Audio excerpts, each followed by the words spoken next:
And part of the reason that plant stuck with me from the beginning was it was one of the first wild plants to come back once the sod farmers stopped spraying. It popped up through the grass. And when I was digging up the Pleurisy root, that first time I ever harvested it, all I could smell was dirty ashtrays. It was telling me who it was for. Wow. Yeah. Welcome to the Herbs with Rosalee podcast, a show exploring how herbs heal as medicine, as food, and through connecting with the living world around you. Well, most of us know Pleurisy root, if we know it at all, as a lung herb. But in this episode, herbalist and farmer Linda Shanahan opens up a much bigger conversation about what it means to bring a piece of land back to life and the plants that make that possible. Linda runs Blue Stem Botanicals in Pennsylvania, an herb farm she and her husband built from scratch on what was once a dead zone, a sod farm where nothing grew, nothing sang, and nothing visited. But what came back first and what has stayed is a story worth hearing. By the end of this episode, you'll see Pleurisy root and the milkweed family it belongs to in a completely different light, not just as medicine, but as a bridge between the plants we grow and the living world that depends on them. If you enjoyed this episode, please give it a thumbs up so more plant lovers can find us, and be sure to stay tuned until the very end for your herbal tidbit. Linda, it's a delight to have you here. Thank you so much for being on the show. I'm honored to be invited. Thank you.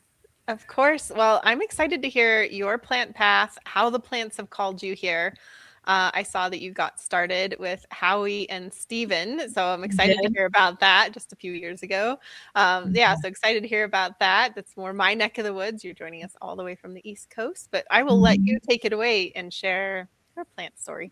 Yeah. So how I got started was really kind of a crooked path, I guess you could say. I was living in Philadelphia. I went to college there and kind of found myself a little bit depressed living in the city. It was during the crack epidemic in the early to mid 90s that I went to college there. And it was just a hard place to live at the time. And I decided I wanted to move west after college. So I moved to a little town in Southern Oregon after applying for the AmeriCorps program, which is kind of like a year-long domestic Peace Corps is how I describe it. It's a very low commitment, but great experience program that I don't even know if it exists anymore. I think it was defunded, but it was started by the Clinton administration. And I was one of the early participants in that program in 1995 into 96.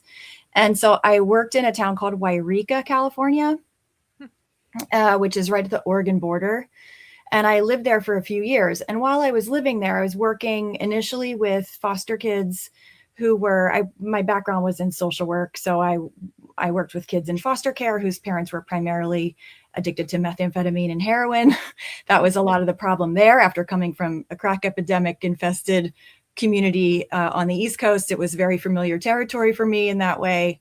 But what I increasingly felt was just that everyone around me, even in this amazingly beautiful place, which I initially thought the city life was part of the reason why people were so sick spiritually, but really people were sick spiritually in this beautiful mountain town as well. And obviously economics has a lot to do with it, but culturally we just are so disconnected from our environment. I just kept feeling this. And eventually I kind of floated around for a while, explored different things. I left human services for a while and I worked in a bakery and I worked in restaurants. And I eventually found myself finding the most comfort and the most peace going into the woods and also wanting to just learn about the plants that were around me because they were so different from where I grew up. I grew up in this lush, northeastern, mid-Atlantic, really, temperate jungle, really. I mean, it's so lush here in the summer.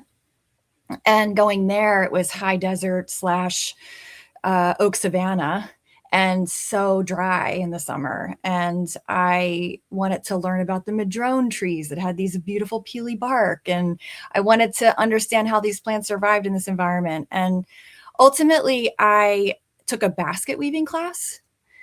And in the basket weaving class, we harvested plants to use in our baskets. And it was so amazing to have that experience that I knew that I wanted to do something working with plants. And so I started to look around for resources. And one of the resources I had at my disposal was my boyfriend at the time had a computer.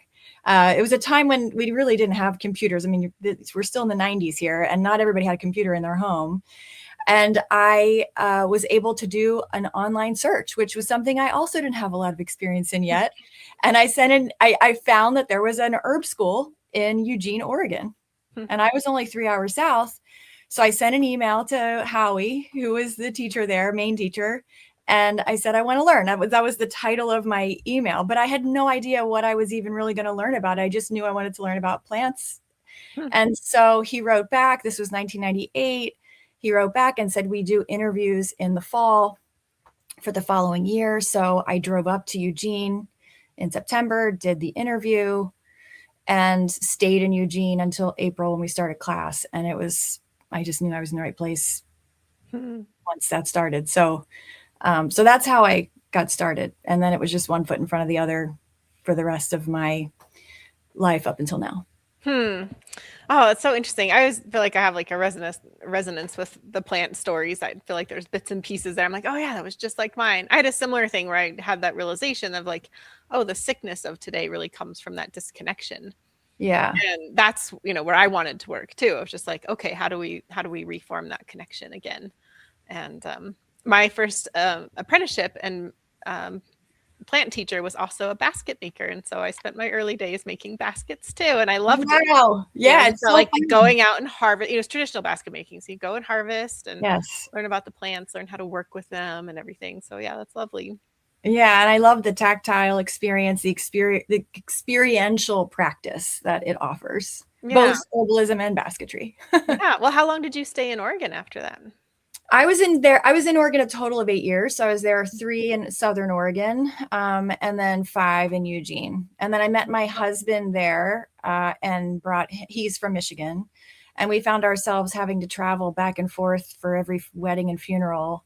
And I just couldn't live with myself flying, even once or twice a year. It was too much for me. So I wanted to be closer, and I wanted to be closer to my family. I missed my family. So we moved back, and we went back and forth between Michigan and Pennsylvania for about a half a second. And then Pennsylvania won out on that one. Mm-hmm. And how did you decide to take the plunge into having your own farm and business? Yeah, so that was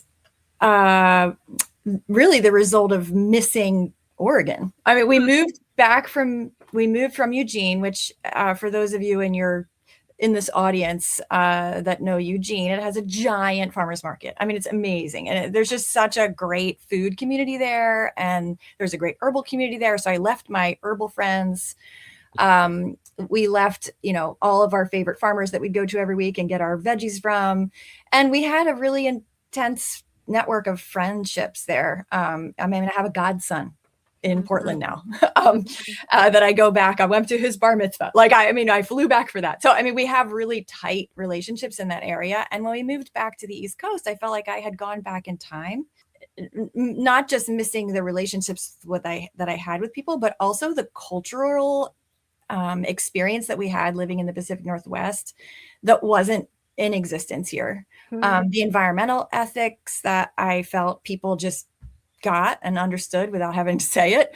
I could go to the corner grocery store and I could bring my own containers and everything was in bulk and I didn't have to walk out with plastic. Whereas here, even the co-op wasn't that way. You had to buy everything in plastic. Like little things like that just drove us nuts.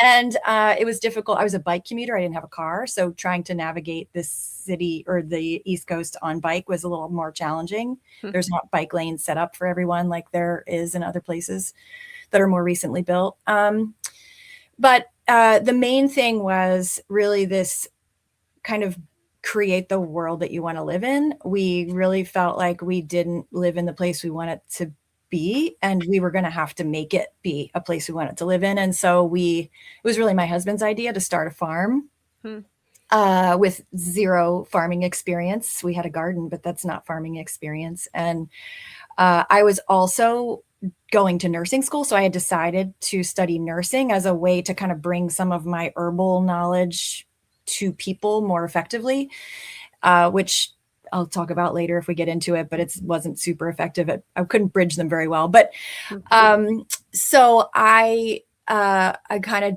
joined in with my husband. We initially grew vegetables, herbs, and flowers, and then we cut back after a few years to just herbs. And so we really specialized in herb production. And it was my interest to focus on herbs, and it took over the production of the farm. About 95% of it is herb production. About 40% of it goes toward mocktail cocktail ingredients, and the rest goes toward like therapeutic type extracts. And are those mocktail cocktail ingredients? Those are things that you make and sell then? We grow and manufacture at our farm. Wow. As well as the Yeah. therapeutics as well. Wow. Yeah. And we lease our land. So we built all of the infrastructure, created all of the, we built all the buildings, dug all the trenches, ran all the electric lines, all of that from scratch on this leased land, which is also a little bit crazy. But we've been there now 19 years. So we're pretty established there. Wow. Well, I cannot even imagine the amount of learning that went into it. Like you said, you had a garden, but not farming experience. And you just took one foot in front of the other, I assume, and learned along the way. Yeah, we pretty quickly, one of the things that I think helped us was we pretty quickly were able to connect with other farmers in the area. And the organic farming community, just like the herbal community, it's a pretty tight network and it's pretty small once you kind of get into it. And so we started going to organic farming conferences, meeting with the other area organic farmers in our region. And they were so amazing. I mean, that first year I had another farmer who was like, "Oh, your peas didn't do so well. Here's a flat." I mean, they would just give us stuff and just help us in so many ways. And so it was really an uplifting experience in that way. It's lovely that you found a community there after having to leave a community that you loved so much. Yeah. Hey there. Just a quick note. If you'd like to hear from me in a more personal way, I'd love to have you in my free text community. I send a couple of texts every week, things like behind the scenes updates, herbal thoughts that I'm chewing on, and little sparks of joy I don't always share anywhere else.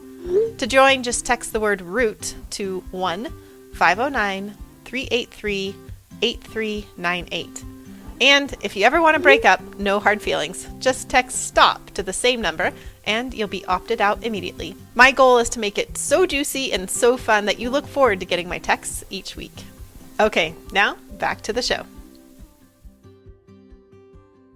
Well, you're here to talk about, in part, Pleurisy, butterfly weed, which is one of my very favorite of the Asclepias. I'm curious why you chose this plant for us today.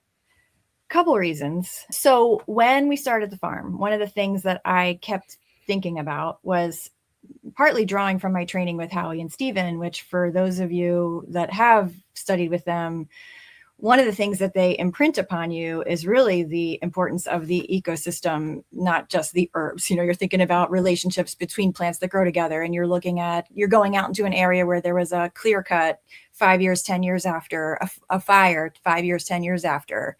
And you're looking at communities of plants together and how they respond to human interaction as well as natural interactions. And so one of the things that I felt pretty intensely when we started farming was how impactful farming was, for one, on the land, and how not knowing how to do it well was potentially more problematic.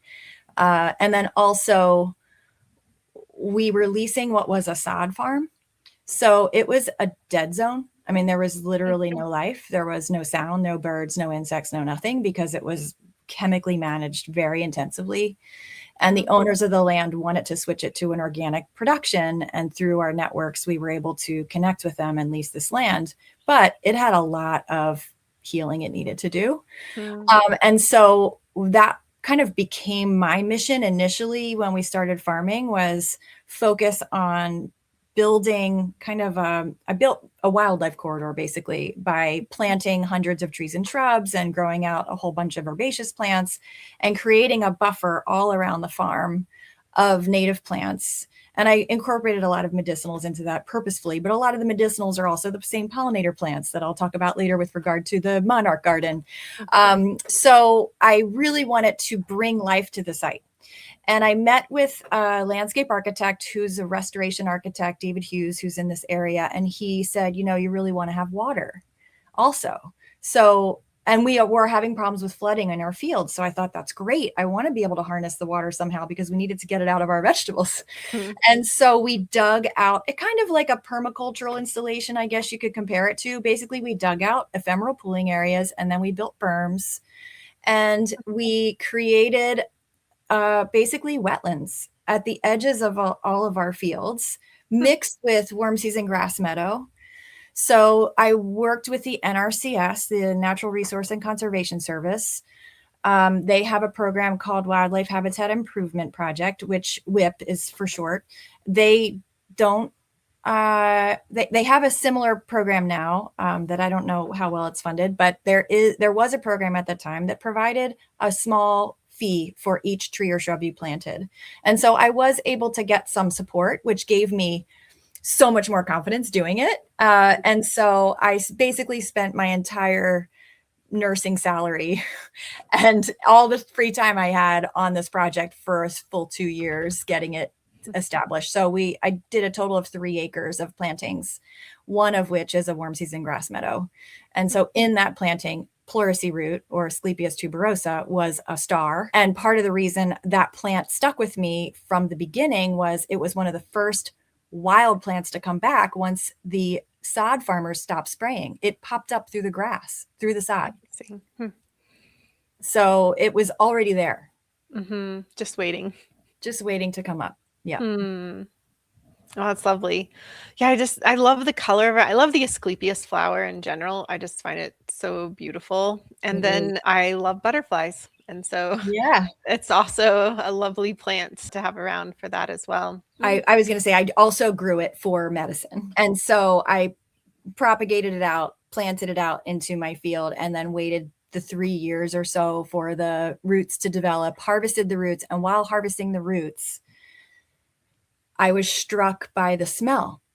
And I don't know if you've experienced this harvesting it, but I have worked in critical care nursing for almost 2 decades. And I worked in hospice care for part of that time. And I worked with a lot of people with COPD in their homes and in the hospital setting. And so I am very familiar with what long-term chronic exposure to contaminants of particulate matter and irritants like smoke to the lungs do to someone, and how miserable that experience can be. And when I was digging up the pleurisy root, that first time I ever harvested it, all I could smell was dirty ashtrays. It was telling me who it was for. Wow. Yeah. Oh, that's fascinating. Well, I'm really excited to hear about your medicinal experiences with the plant. It's not one that I've worked with much. It doesn't really grow as much here. So I have only made a small amount of extract with those plants that I harvested, and I've reserved it just for very specific situations. When someone has pleuritic rubs, or when they are post pneumonia but can't quite get out what's stuck in their chest. Yeah. What are pleuritic rubs? Is that basically what you're saying, or? Yeah, like so pleurisy, one of the reasons why pleurisy root is called pleurisy root is pleurisy is a condition in which the surfactant that keeps the sac that your lungs sit in, it's this secretion that keeps it smooth every time you expand your lungs. They're like little balloons against another balloon. And so it's a smooth fluid that kind of allows your lungs to expand and contract smoothly. And when you don't have enough surfactant allowing your lungs to expand and contract smoothly, you actually, when you're listening to someone's lungs, you can actually hear the rubbing that occurs between your lungs and that lining, that pleural lining, as your lungs are trying to expand, and it hurts incredibly. So it's one of those situations where you really need specific treatment for that, and pleurisy root is the most specific treatment for that. It helps mobilize. It's a demulcent that seems to be specific for that region. I'm just curious, what do they do in Western medicine for this situation? I mean, we give antibiotics because it's usually infectious related, but we don't have symptom relief like we do in herbalism. It's a very different approach. Like the person does suffer from the experience. And when you hear a pleuritic rub, then I'll report it to the physician, and the physician might be concerned that they are drying out a bit too much. Maybe they'll pull back on their diuretics. They might infuse more fluids, but it doesn't mean they're going to get fluid to that tissue. Linda, that reminds me of a quote from a good friend of mine, Jim McDonald, herbalist from Michigan. Mm-hmm. He says, "Herbalism rocks because we have demulcents." Who else has demulcents? Nobody. So, yeah, demulcents are amazing. And I love mullein for its ability to just bring fluid to the lungs out of nowhere. Who knows where it's even coming from? And bring fluid to other parts of the body too, the eyes and the mouth and other places. So you might want moisture. Mullein's great for that. But pleurisy root is also great for that. But it does have a mild toxicity, has cardiac glycosides that are concerning if you're taking it long term. Mullein is a little more gentle. So it's not, like I said, it's not an herb I've used much at all because of that. Mm-hmm. Only for short-term use for specific conditions. And what does that look like for you? Like, I'm guessing it's a tincture form. Tincture. Yeah. How would you dose that, and what would you consider a more appropriate amount of time? It's actually been years since I've used it. Probably, well, one, I had it in a formula. I'm trying to think. My most recent use of it was with my father when he was recovering from pneumonia, and I gave it to him as a formula, and I can't remember, honestly, how much I put in there, but I want to say it was less than 1 ml per dose. Mm-hmm. But I'd have to look. I have done way too much since then. I don't remember. But yeah, it's something that I use very rarely. And when I use herbs like that rarely, I just look them up every time I go to formulate with them. Mm-hmm. Yeah. And I'm also not, I'm not practicing clinically anymore. So I'm growing and I'm making medicine and I'm selling people medicine, and I formulate 4 formulas. I'll occasionally formulate for someone custom, but I really don't see clients anymore because I just don't have time. Yeah, my mind's already reeling of just like, wow, you built a farm while you're a nurse. Yeah, I tried to do a clinical herbal practice for a number of years, and I saw clients and I tried to pile it on to everything else I was doing. And it was really hard. Yeah. Because the follow-up was one of the most difficult things I was trying to be really good at. I'll see them and then reach out in a couple weeks, then reach out in, 4 more weeks after that and make sure they're doing okay. And, they need a refill. Okay, hold on. Let me stay up till 11 o'clock at night doing your refill. It was very, very challenging. So I realized that the best way for me to spread the herbal world with people and to help spread really well-being was to bring people to the farm and share with them the plants. And that's really what I do now mostly. Hey, it's Rosalee. Creating this podcast has been one of the most rewarding parts of my herbal work. And if you found something meaningful here, whether it's a new perspective, a favorite recipe, or just a sense of calm, I want to let you know there's a good way to go even deeper. It's called the Podcast Circle. Inside, you'll get access to live classes taught by some of my favorite herbal teachers, behind-the-scenes updates, and a beautiful library of herbal resources that we've gathered over the years. But more than that, it's a space to connect with fellow plant lovers who care about the same things you do. And truly, your membership helps make this podcast possible. It's how we keep the episodes coming and the herbal goodness flowing. So if you're ready to be part of something more, something rooted in connection, head over to herbalpodcastcircle.com. I'd love to see you there. And the recipe, for the recipe, you have an interesting take on this week's recipe, which I love. It's a Monarch medicinal mini garden. Will you talk to us a bit about that? Yeah. So learning about butterfly weed, it is a milkweed, and there's many milkweeds, and there's 77 species in the United States and 11 just in Pennsylvania. So there's a lot of milkweeds, and no matter where you live in the country, you likely have a variety of Asclepias that is native to where you live. And one of the interesting things about Asclepias species is they are hosts for the monarch butterfly larvae. And there's concerns that the monarch butterflies are dying. So there's been a lot of information in the news in the last really decade or so about ways in which people can support the monarch butterflies. But one of the biggest reasons why the monarchs seem to be dying is, well, there's three really, but one of the biggest is the use of pesticides and insecticides, herbicides and insecticides in the environment, in agricultural systems. So one is when farms spray herbicides and kill all the plants all the way to the edge of their field, they no longer have an herbaceous barrier that isn't what they're purposefully growing. So now a lot of farms, you'll see it's road to road soybeans, or it's road to road corn. Whereas we used to have, before we used glyphosate containing products, we typically had a border around fields where there would be wild plants like swamp milkweed or butterfly weed or various other kinds of Asclepias that monarchs could go to. And they had these little corridors that they could follow on and nest in. And over the last couple of decades of using these chemicals, we've lost the actual plants and then, or habitat. But then we've also had insecticides penetrating the plants themselves. So neonicotinoid insecticides are one of the most popular at this point, and they're systemic. So these are chemicals that are used to prevent insects from eating your corn and eating the soybeans and eating the canola seeds. So the different crops that are grown are sprayed with this kind of insecticide and others. But the most popular one, this one, is systemic, and it's taken up by the plants. The plants then have this chemical in every cell. So then the insects are eating even the adjacent plants, like the butterfly milkweed, and dying as a result. And these particular insecticides are blamed now for the loss of bees, both native ground bees like bumblebees as well as honeybees, but also humans. There's more studies being done on humans. Initially, these insecticides were thought to be basically benign with mammalian exposure because it would not cross the blood-brain barrier.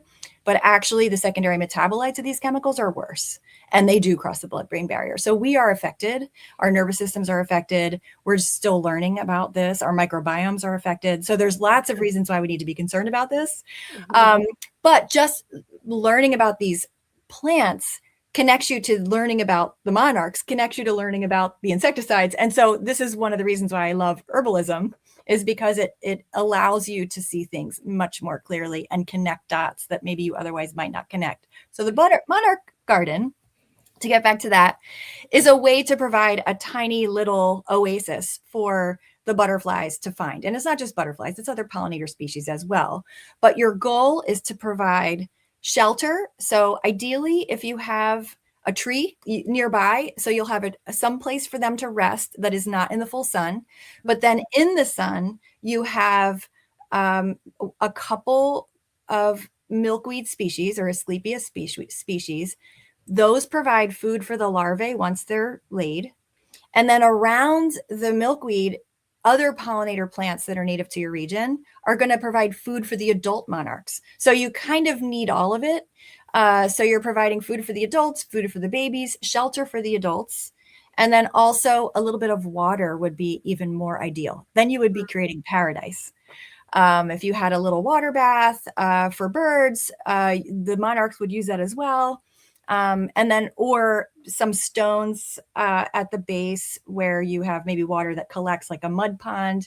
That's another thing that I've read is suggested, having like a place where they can stand out of the water and warm themselves, but also then go back into the water and cool themselves. So there's all kinds of theories about all ways you can make this most ideal for the monarchs, but basically plants and plants. Well, I love all this like different levels of the story and, the trees and the plants, because that makes so much sense. I can say, like, I feel like most of the time I just hear they say plant milkweed for the monarchs. And this is like, oh no, let's create a whole habitat and a whole ecosystem. That's right. And like you said, herbalists, like we love systems thinking. We love the whole ecology. So that makes a lot of sense. It reminds me too, Linda, I was in Michigan and we were on a highway. And it was like the highway where like one direction's going one way, one direction's going the other way. And there was a green strip in between. And they had planted milkweed. And so there's milkweed everywhere. And I was like, oh, that's cool. That there's like all this milkweed. Obviously, they did it for the monarchs. Yeah. And the person I was with was like, yeah, except that's not really a great habitat to put milkweed in because all the butterflies are crossing the road. And they said, Mm. when it's butterfly migration, you just see butterflies everywhere on the road. And I Oh, was like, whoa, that's a big miss. Like, yeah. that was not Yeah. good. So I appreciate this approach. It makes a lot of sense of like, oh yeah, we're not just like throwing milkweed in the middle of a highway. We're creating a whole ecosystem, thinking about where do they like to rest? How do they drink?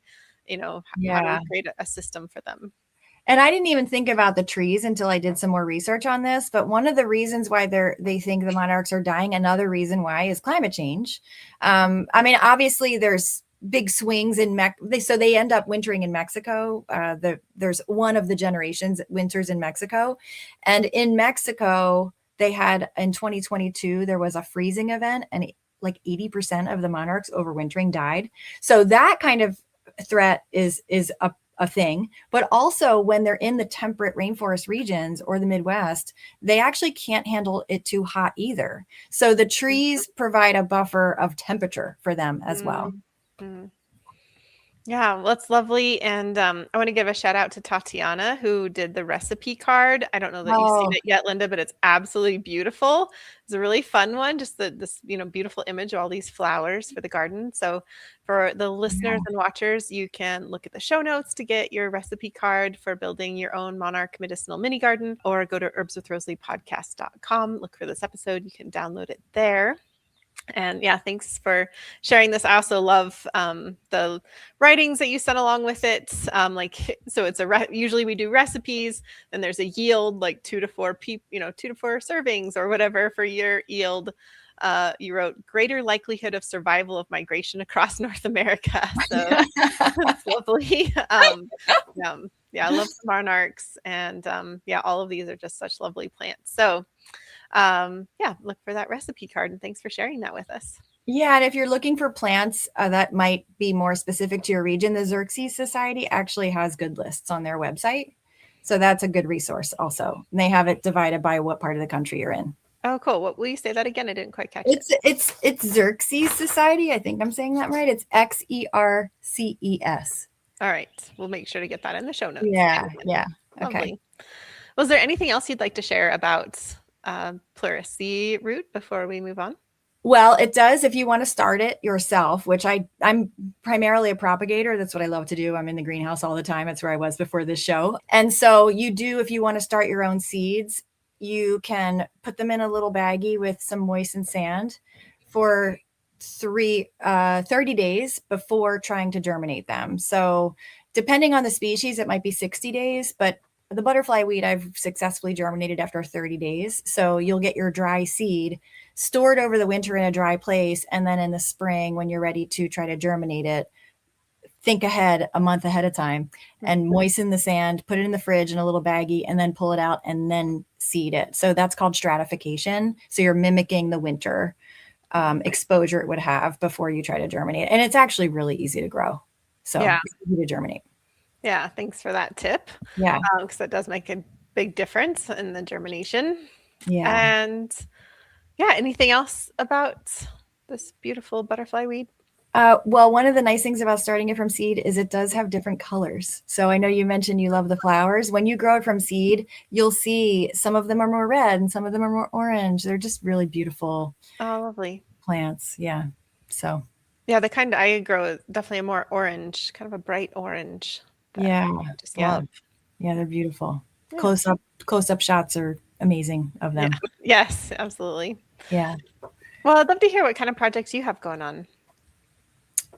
So because we have been farming for so much of the time that we've lived here, our lives have been crazy. We're trying to work and farm, and I don't work actively in nursing anymore. I teach part-time. So I teach clinical nursing in the hospital, and kind of transitioning to maybe doing that less.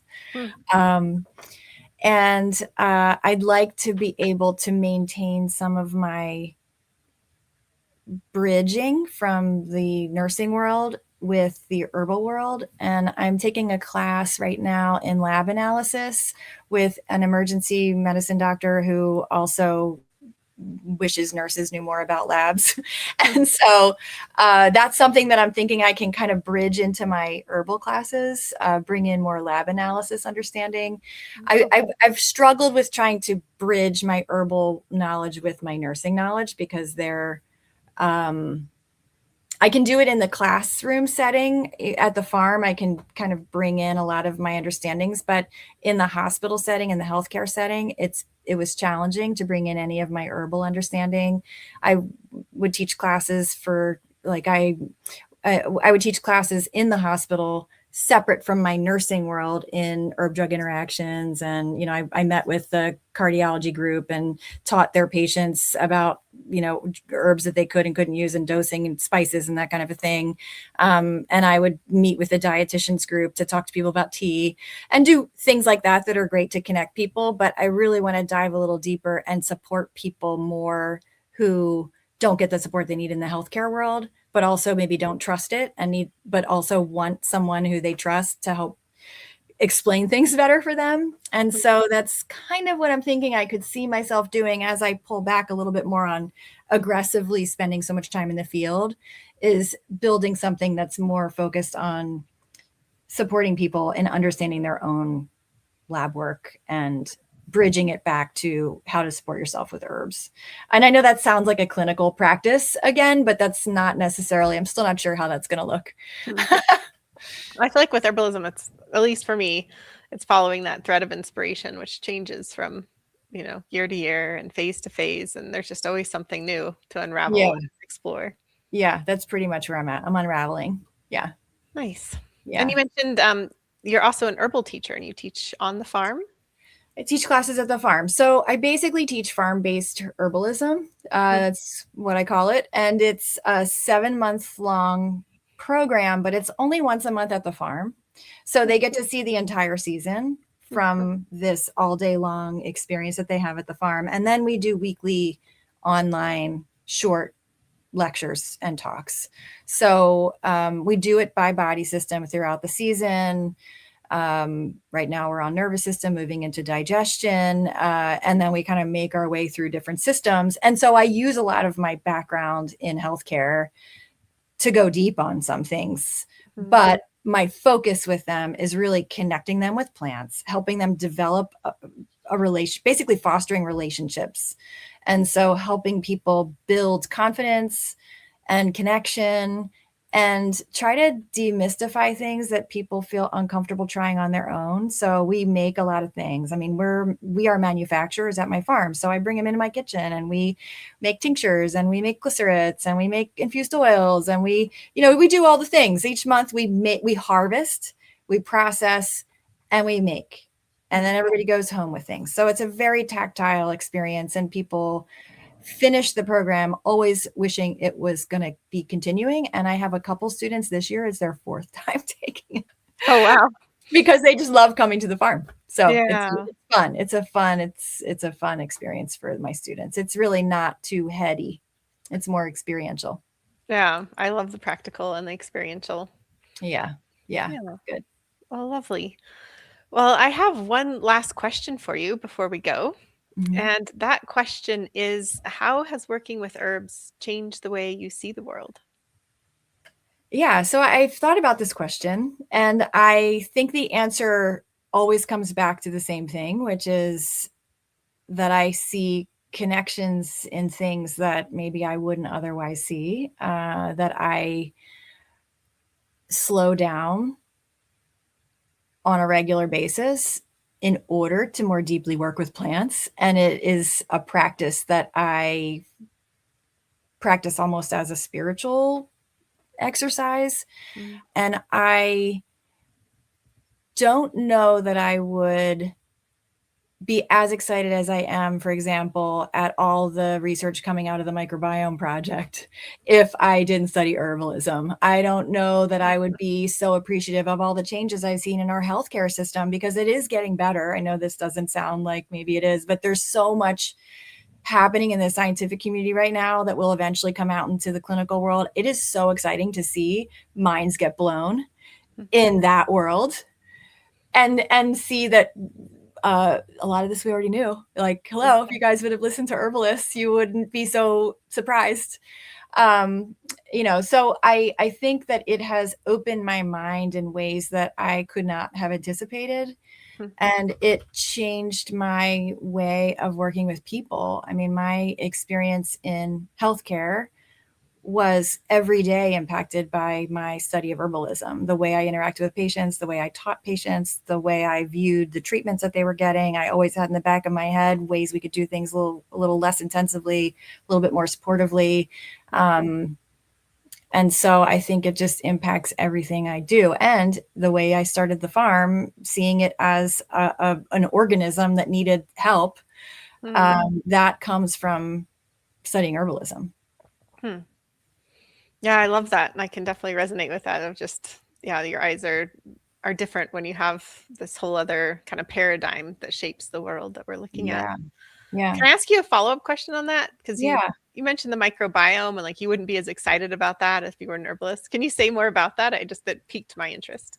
Oh, yeah. So for those that aren't familiar, which I imagine a lot of people at this point are, but there was back in 2012, I think, number of researchers who had access to DNA technology were able to grow out all the different kinds of beings that we have living on within us, like swabs from the mouth and the vagina and the armpit and the cheek, behind the ears, and to look at what actually is there as opposed to an agar plate, which things outcompete and die. So we had a very limited view of what our bodies were holding in terms of other life forms.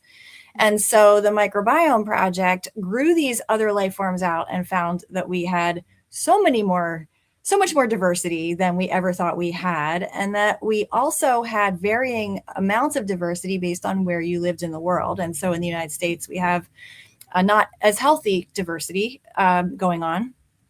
And so since that initial study, which was just kind of the tip of the iceberg, there have been hundreds of studies that have come out from that research looking at different areas of the body, different kinds of bacteria, different kinds of fungus, different things living on and within us, and how that balance affects our day-to-day lives. And one of the biggest areas of research that I find fascinating is the effects on the immune system that are being found from what the bacteria that live within us poop out.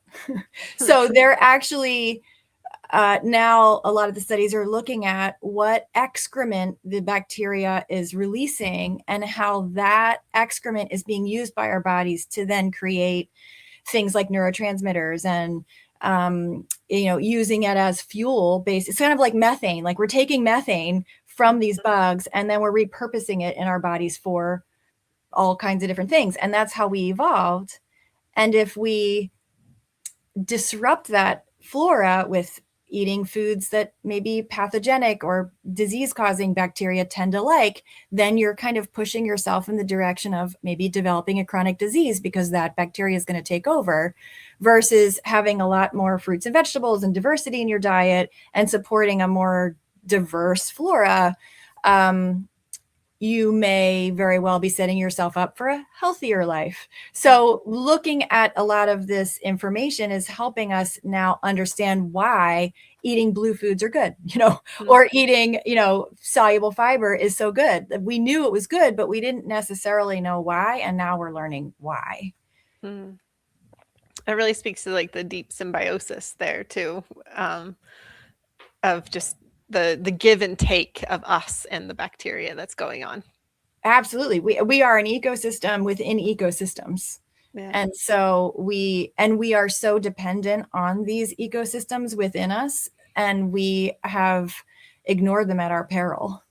And that's something that I think is the thing that's so exciting to me, to see what's happening in healthcare, because a lot of these providers that for years would throw antibiotics at people or would think of cancer as this block of tumor are seeing now that it's so much more complex than they ever could have imagined. And also scary for some of them that it's not, that it's more complex than they could have imagined because it's harder in some ways. Mm-hmm. But then when you have that basic understanding of what supports the microbiome, it's easy. It's eat fruits and vegetables. Like, it's actually pretty easy. Mm-hmm. Oh, this is such a lovely chat because we've basically been talking about, creating the ecosystem. We've been talking about your farm and then the Monarch mini garden of creating ecosystems, creating habitats that the plants love to live in. Now we're talking about the ecosystem of our own bodies. So we're microcosm of microcosm there. Yeah. Well, thank you so much for sharing that, Linda. And for folks who want to find you, where's the best way to find out more about you and the farm? I do have a website. It's www.bluestembotanicals.com.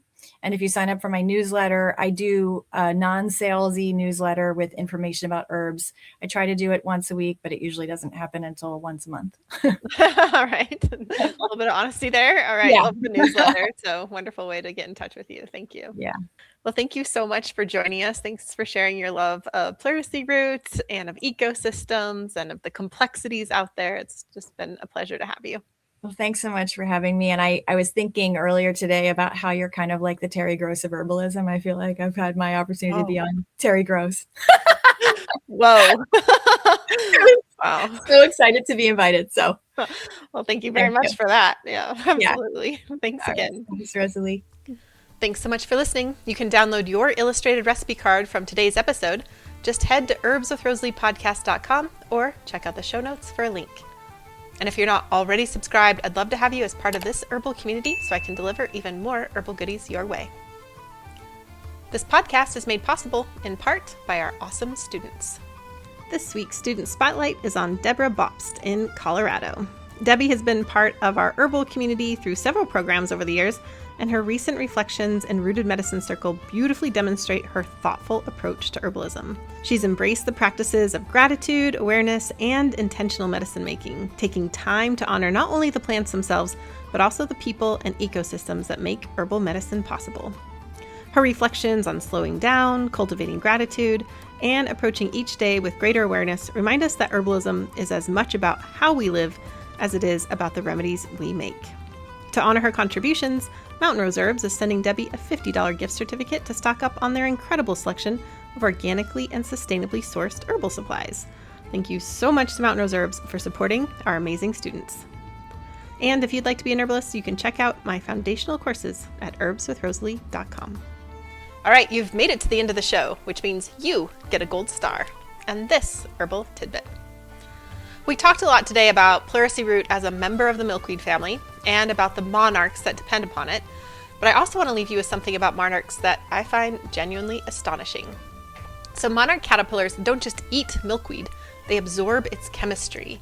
The cardiac glycosides that make milkweed medicinally potent, the same compounds Linda mentioned as a reason for caution with pleurisy root, are sequestered by the caterpillar in its own body as it feeds. By the time it becomes a butterfly, it's essentially wearing the plant's chemical defenses as armor. It becomes toxic and unpalatable to predators, though not through anything that the butterfly produced itself, but through this relationship with the plant. And then there's the migration. Monarchs make an extraordinary journey each year from their overwintering forests in Mexico all the way north and then back again. But here's the thing, no single butterfly makes the full round trip. The journey north takes 3 or even 4 generations. Each butterfly lives just long enough to travel part of the way, reproduce, and then pass the journey on to its offsprings.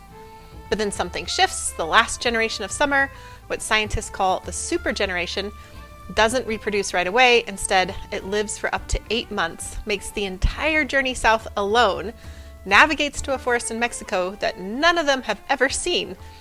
How they find it remains one of nature's genuinely unsolved mysteries, and that's pretty cool. As always, thank you so much for joining me. I'll see you in the next episode.